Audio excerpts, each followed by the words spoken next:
Hello everyone, good morning, good afternoon, good day, good evening, wherever you are. It's just me. It is just me on the show today, podcast episode 232. Now, why am I doing a show all on my own again? Well, I've been doing a lot of seminars around the UK, just been touring with my latest nutrition seminar, how to build a diet and how to be awesome. And it's been incredible meeting people, getting on the road, hearing success stories, being asked questions. And it's been interesting talking to a lot of personal trainers and people that are basically just trying to progress themselves on a personal level, trying to move forward, trying to better themselves. And an obvious question is, Ben, like, what books have you read for this, for that? And, essentially people trying to get advice for greater guidance in where they're moving. So I thought I would do an episode on all the things that I've learned from, who I've learned from, books I've learned from, resources I've learned from in the last 10 years. Now, I'm going to have missed stuff out. So apologies if you happen to listen to this and you actually think you might have been important on my journey and I've forgotten, then I will completely apologise. But I'm going off where my head's at in this moment in time and looking through my bookshelf and having to think and stuff. And what also got me thinking about this is the environment of progress and how the mind needs to be in a place in terms of its character traits to actually truly progress itself. And I say this because I see an awful lot of people who have had help in their career and superficially kind of credit their immediate environment to that success, and they never really credit all the people down the line that have helped them. And that, to be honest, that starts with like your parents, your mum, that kind of thing. And so you right now think about all the people that have been instrumental in your journey, even small things that they've made you realise and it's caused a bit of a shift and stuff. They deserve to be credited. Everyone deserves to be credited. Everyone deserves in their life to be credited for the things that they helped you realise or shaped and that kind of thing. And it's funny, as soon as there's even, a minor touch of negativity around a particular person for whatever reason, all of a sudden people tend to go, well, that person hasn't helped me, yet they're now a dick. No way. Like, there's people that I maybe don't get on with anymore or don't resonate with, or our paths have just changed tact. It doesn't mean I don't not respect what they've taught me. That is not a pleasant character trait. That's egotistical. That's arrogant. So, wherever and whomever has helped you, they deserve the credit for guiding you on that journey. Whether they did it for free, whether they did it transiently through a book and, actually they never know, or whether you paid for their time, doesn't matter. The ecosystem of the world needs to be one that pays it forward. And not enough people pay energy forward, pay respect forward, pay knowledge forward. It's one reason why I try and teach as many people as possible, because I'm paying forward all the great bits of knowledge that I've got of other people, the resources that I've been able to learn from, the people I've been able to learn from, that has shaped me and what I do. So just think about those character traits, whether you're a coach or, whether you're, someone that just, lives a life, works a job, whatever. I think I spoke in a previous episode of how we are all leaders in some respect, whether you see yourself immediately as a leader or not. Like, I'm a leader because I have staff. I'm a leader because I try and teach other people, but even in the most simple environments of life, we all have a job to lead other people, shape other people's journeys. Even if you have a dog, God, you are his leader. It kind of acts off you. So there's so many qualities that we need to shape as leaders in our own lives. And, being humble is a massive starting point. And it's something that I'm going to be talking a lot in the new book I've got coming out, How to Be an Awesome Personal Trainer, because I think many of these skills and assets are actually lost in modern day personal training and in a lot of work-based environments, business, self-employed and work environments. These are lost. So I think people will learn a lot from my book, even if they're not a personal trainer, especially if you're self-employed. There will be a lot of practical skills and a lot of mental skills. But anyway, if I pause for a second, it is because I am slurping some of my nice new decaf coffee that I've got from, where was it from? Climpton Roasters. Really good, really nice. Anyway, so what have I learned from in the last sort of 10, 11, 12 years, and who's that from? So I'm going to start from the top. I'm going to start from the top of my journey when I lost all the weight and I went from being obese to slim. And Paul Chek was instrumental in this. Now, I know you've heard me talk about his book before, How to Eat, Move and Be Healthy, an incredible book that I recommend a lot of people read. It's kind of a fundamental book for me that, yes, looks at nutritional, movement and mindset basics, but really it really grounded me on how you need to look at so many areas in the process of change. Change isn't just about eating less or moving more. It's so much more than that. It's about the mind. It's about how you connect with things. It's about what you believe in. It is so much more. And I know you know that, and I hope you know that as a result of how this podcast has been shaped over the last 6, 9, 12 months and the different directions that we've taken. So I'm a big fan of Paul Chek's work. He's a very spiritual individual, and he really tries to just make people think, and that is something that I like to do as a teacher now. I like to make people think. When I walk into a room and I'm trying to speak or educate, my aim isn't to, drop as many crazy knowledge bombs as possible. It's about making someone go away from some time with me thinking about what they're doing, where they're going, why they're doing it, and hopefully, sure, I've taught them some, black and white skills on nutrition, diet, mindset, training, that kind of stuff. But ultimately, it's about how we package all of this for our own needs and journey, and that for me is so, so important. After that, which I got put in touch with via Paul Chek's teaching, was a book called Nourishing Traditions by Fallon. And it looked a lot at kind of cultural diets and cultural foods and sort of how we've grown up and how things have changed. And I really like that connection with natural food, our natural environment, and kind of rationalising some of the modern trends in nutrition. So I really like that as a book, Nourishing Traditions by Fallon. After that, probably Rob Wolf. I probably binge listened to his podcast for a very long time.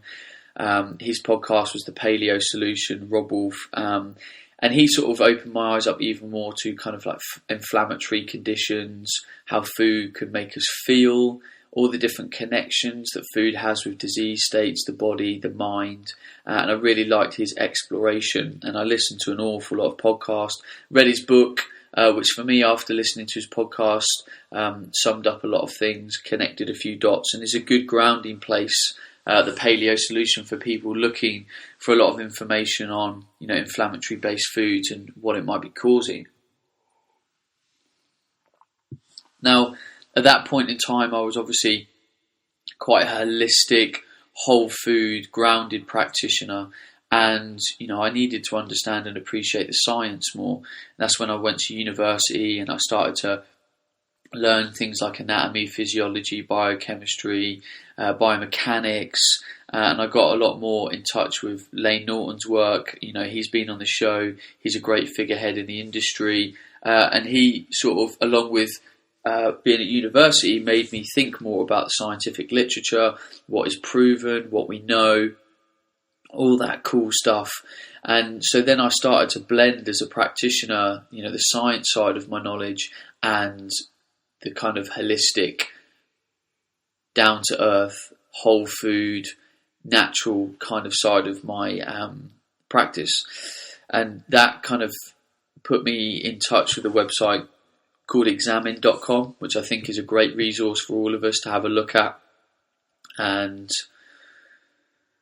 just understand and appreciate what is proven in the science, the supplements we use, the nutrients we kind of look at in terms of fat loss, muscle building, health, disease prevention, all that kind of stuff. So examine.com is an excellent resource. Now, moving a little bit more into the movement side of things, I think my time with Andy McKenzie was very fundamental in me appreciating body weight movement and actually making the body move properly. and not skipping ahead and, doing loads of crazy heavy things with barbells when you can't do a push-up or you can't do a lunge properly, things like that. I spent 6 months around 2011 building the gym, the training lab with Andy. So I got a lot of exposure to his work. We spent a lot of time together. And that was a good time. I spent 6 months with Andy before I moved back home to kind of chase some other things. So that was really instrumental, and I recommend following Andy McKenzie's work, aka Iron Mac. Very good work, does very good workshops, travels a lot throughout Europe as well. Then probably one of my business partner, Ben Gray, in the gym. We have a gym together currently. The plan is that I've served my time in my gym, and Ben will move in his own way with how he wants that gym to work in the future. I entered that business largely to help Ben out and help guide the gym's growth with him.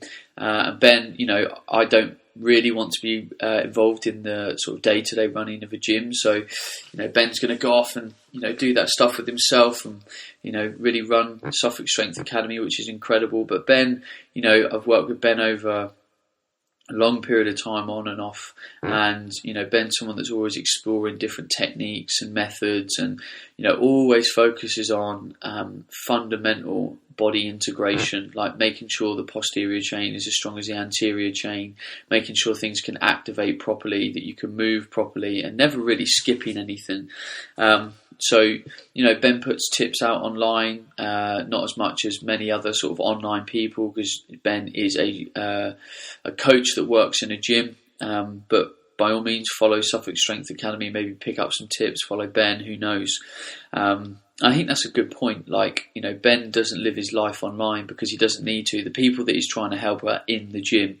And a lot of coaches are really trying to overly concern themselves with the online world, Instagram, Facebook, all that stuff, when their clients are in the gym. They need to be focusing their time and energy in the gym rather than messing about too much online. And that is the easiest way to grow your business as a coach, is to go out and really sit down and communicate and show and guide the people that are immediately in your circle. So going out and spending time in and on the gym floor rather than messing about on Instagram hoping you're going to pick up a client.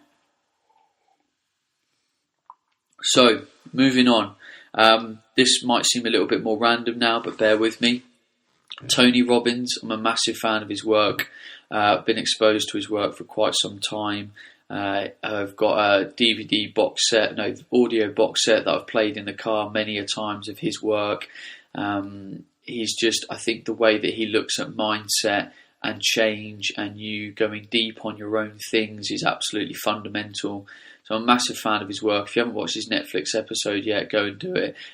Maybe grab some of his audio CDs, play them in the car, just like you would my podcast. Absolutely fantastic guy. I think he does an incredible amount of good in the world, which I would love to emulate at some time. Jamie Oliver. Coming back to Tony Robbins, actually, I think one of the things, again, as a coach that I picked up from Tony Robbins is that we coach people. And sometimes in my world, you focus too much on systems and facts and science. And normally we coach people. You've got to be able to handle and appreciate emotion, lifestyle factors, environmental factors. So he kind of really grounded me of always looking at the motions of a person and the belief. And that's where you really get massive change with an individual that's trying to progress themselves.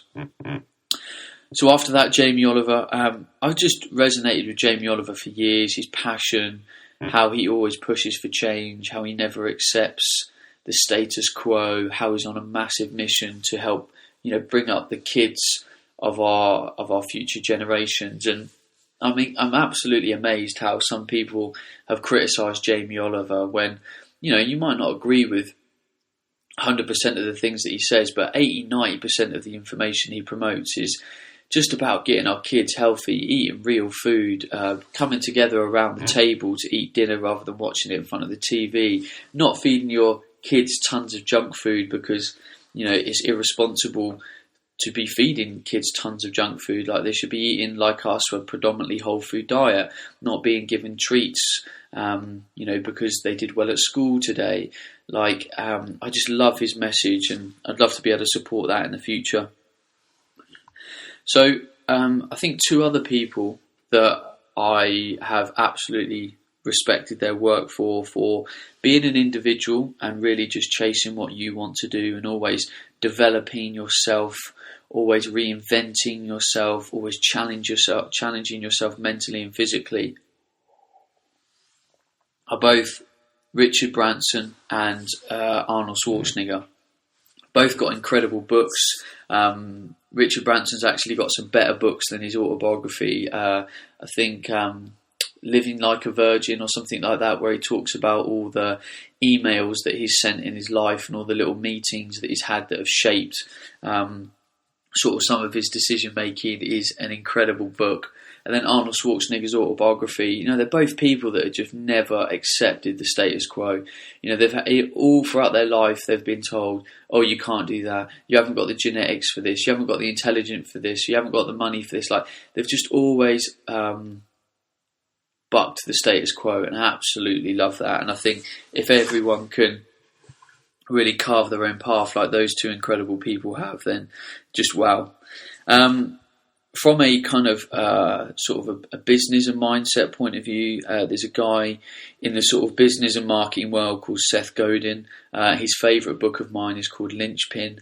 Linchpin kind of, at that point in time, I was looking how to kind of shape myself and think as a leader of other people, and to kind of develop my mindset and the way that I progressed forward. And his book, Linchpin, was really good in that, absolutely invaluable. And a second person, which I've kind of been investing more time in recently, is Daniel Priestley, who wrote a book, and I actually listened to this on audiobook rather than read the book, is a book called Key Person of Influence. And whether you're a leader or not, you can benefit loads from this book, because it just teaches you character traits and skills, which a lot of them should be natural human nature, but it's not anymore, of how to be a leader for the people around you. And obviously that's important for me. I'm trying to hopefully show leadership skills to other people that are trying to, learn from me, and my staff, my family, my loved ones, all of that kind of stuff. So moving on, Michael Happel, which I know has been on the podcast before, so I won't go into this too much, but his book, How to Be Brilliant, is brilliant. Looking at your values and what grounds you as a person, what makes you tick, what drives you, is all actually really important to fully embrace and understand. Now, if you ever lie to yourself at any point in time about what makes you tick and what drives you, you will make incorrect decisions on your journey. You will not be guided in a true and positive way. So it's a really important process. After that, Howard Schultz, who's the owner of Starbucks, he has two individual books, and they're like broken in half, of his autobiography, and they're all about his experience growing Starbucks, and what happened and the problems that they faced and all that kind of stuff. So I really enjoyed those books from a growing a business perspective. Our company, Body Type Nutrition, and the company as a whole has grown a lot over the years. People have come and gone. We've tried to develop different departments and systems and offices, and I needed, like everyone, I needed guidance on that. So I sought the help of friends that have been through those kind of things before, peers, and read books to make sure that I was guided in my decision making. You don't always 100% know if the decision is going to be right or wrong. That is just life. But you can be guided to hopefully make that best decision, and really, really liked those books. And because I love coffee, I love the culture around coffee. I love what coffee can do for a lot of people outside of the conversation of caffeine. So Howard Schultz's books, yeah. Then there's a great audio book I listen to. This will be in book format as well. It's just what I chose to listen to it on. Patrick Lencioni has a book called The 5 Temptations of a CEO, and it talks about the top line character traits of what kind of leaders should do and have, and sort of guides you on key sort of things that have potentially shaped you when you were younger, that can negatively affect how you behave as someone higher up in a company. So Really enjoyed that, 5 Temptations of a CEO. After that, Tim Ferriss. I love Tim Ferriss's work because he constantly is always looking at possibilities, future angles, tech, ways to improve his life, ways to diversify his skill set, and just push himself as a person and always be open to new ideas and discoveries. I'm sure you've read one of his books, 4 Hour Workweek, 4 Hour Chef, read his blog. His podcast is fantastic. I'm a big fan of the interview he did with Arnold Schwarzenegger on his podcast. The interview he did with Jamie Foxx, that's incredible. It's like flipping 2 or 3 hours long. That was incredible. So a big fan of Tim Ferriss's work. Now, as I, developed more in kind of the business area of my life and trying to grow and facilitate what I was doing, love a book. Well, it's kind of 2 along the same theme, but there's a book by Greg McKeown, McKeown, and he wrote a book called Essentialism, and it kind of talks about focusing on what's really important, both from a time, energy, and focus perspective. I really like that. There's another book called The One Thing, which I think me and Jamie Alderton talked about a couple of podcasts ago, about just really getting focused on what you should be doing rather than spinning your wheels and spending time on things that are not important. Now, these books I read quite early on in my sort of business life, but there's a series of books by Jay Levinson on guerrilla marketing, and every business owner, or even companies, people that work in companies, we always have to be creative to kind of promote our services without spending too much money. And that is the art of guerrilla marketing, always thinking on your feet and thinking of ideas and angles and things to do to promote your business and your values and the products and services that you offer without spending tons of cash. So looking at Jay Levinson's books, guerrilla marketing would be awesome.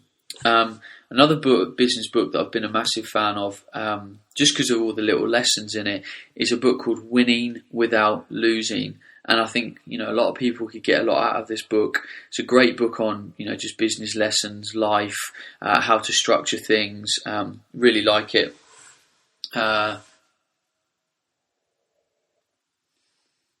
Another business individual, and kind of the modern state of how people think and social media. No, it's social media, like, look at it, it's just everywhere. The amount of time we spend on Facebook and Instagram and all that stuff. Gary Vaynerchuk, which again me and Jamie talked about in our podcast, he is really ahead of the curve in terms of modern day marketing, modern day consumer behaviour, social media platforms. And I wouldn't say I've learned loads of tips off him, but I always listen to how his brain is unfolding, and it helps me be critical and objective about the modern world of marketing and media more than anything. So I'm a big fan of Gary Vaynerchuk's work. There's a lady called Byron Katie. I think and this is someone else I would need to credit. Paul Moore. I've learned a lot of Paul Moore over the years, just from his podcast and his teaching. Again, probably more from a critical standpoint of always questioning what you're doing and the time that you're spending on things and whether it's actually relevant to the bigger picture. So thank you, Paul Moore, for the service that you've done to the fitness industry and kind of the business world. And he put me on to someone called Byron Katie, an individual who talks a lot about mindset, the way that we view the world, the amount of love that we have for things and other people. So she's got a great book called Loving What Is, and it's almost all about being kind of present and caring and appreciative of what is an amazing life that we have, and that's in both hard copy and audio book. And then lastly, probably following on from a similar theme, of recent in terms of mindset, Stephen Ace, who's part of our company Body Type Nutrition, has made me think about a couple of things. Just the way that I think and do things, and the way we keep contextualizing our mind and stuff. And I think to draw on Body Type Nutrition as a set of coaches, I've learned off all of the coaches, past and present, in some way. Coaches that have been around, even flippantly, coaches that have been around for a long time, and I know you've listened to them on the podcast before. I'm trying to think now. Heather Wynn, who's gone on to write her own book, Enough, which is an amazing book, by the way. Heather Wynn's book, Enough. Rich Senewald, great practitioner, helped shape a lot of body type nutrition. A really great guy. Stephen Box, someone who he's really passionate about bodybuilding and moving his body forward.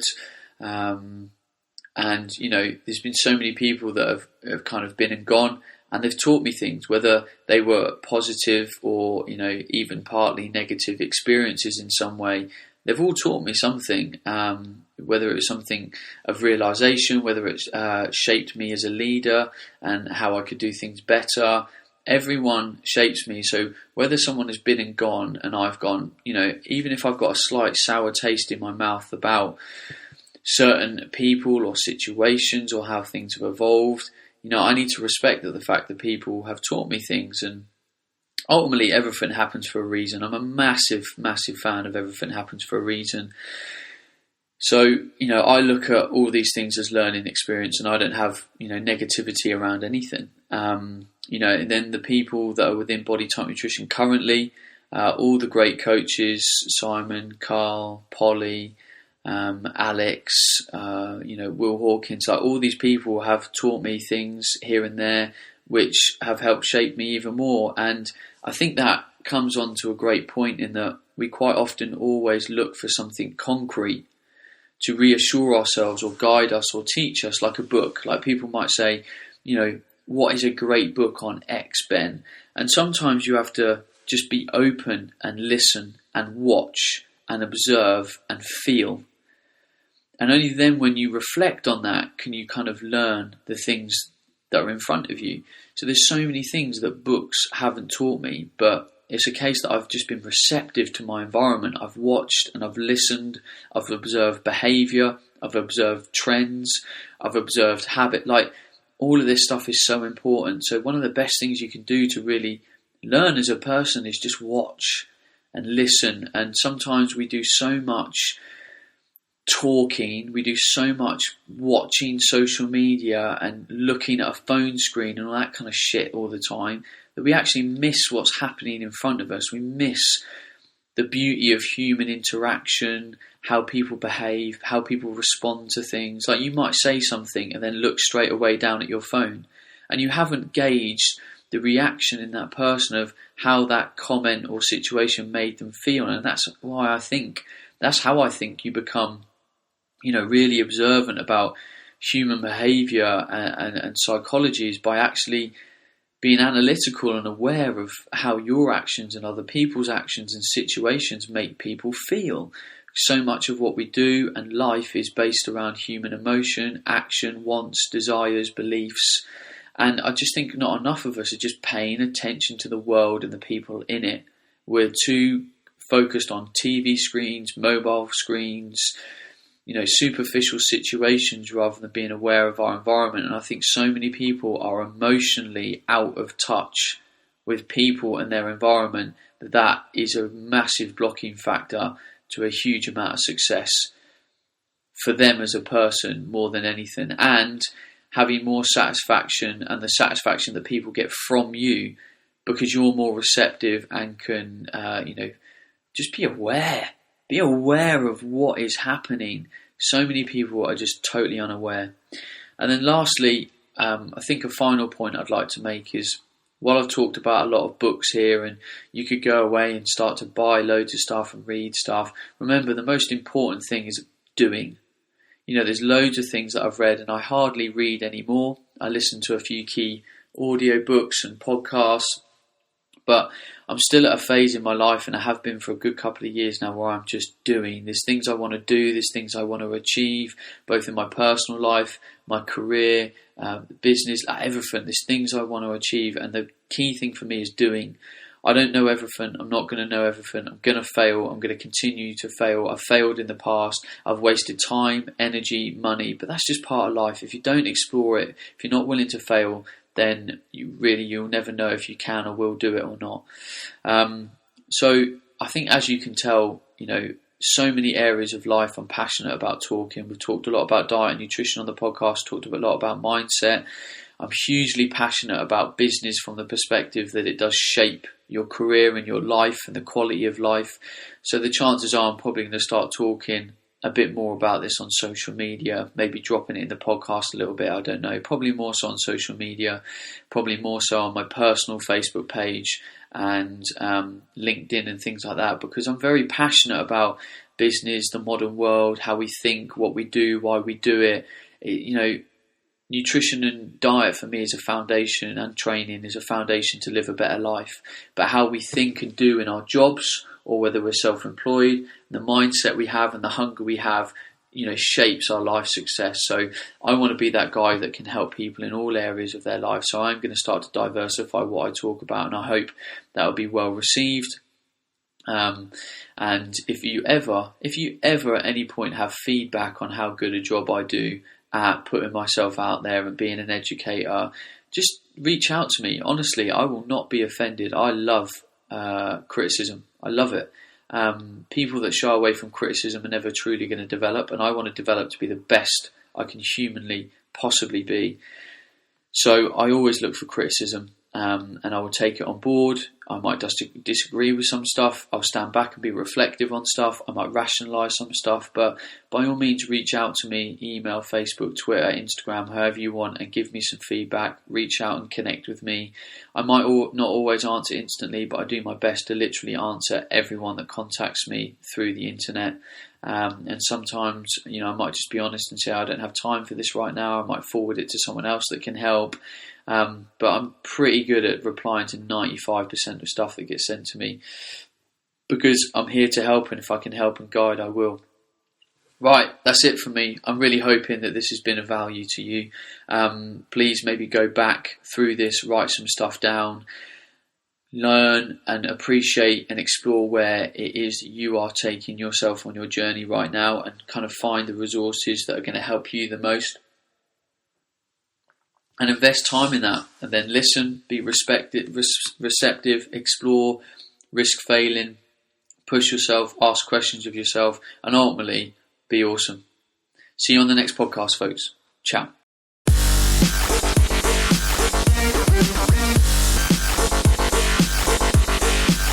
One Banking Radio, episode number 231, and Rachel's back. I am. Hello, it's been a while.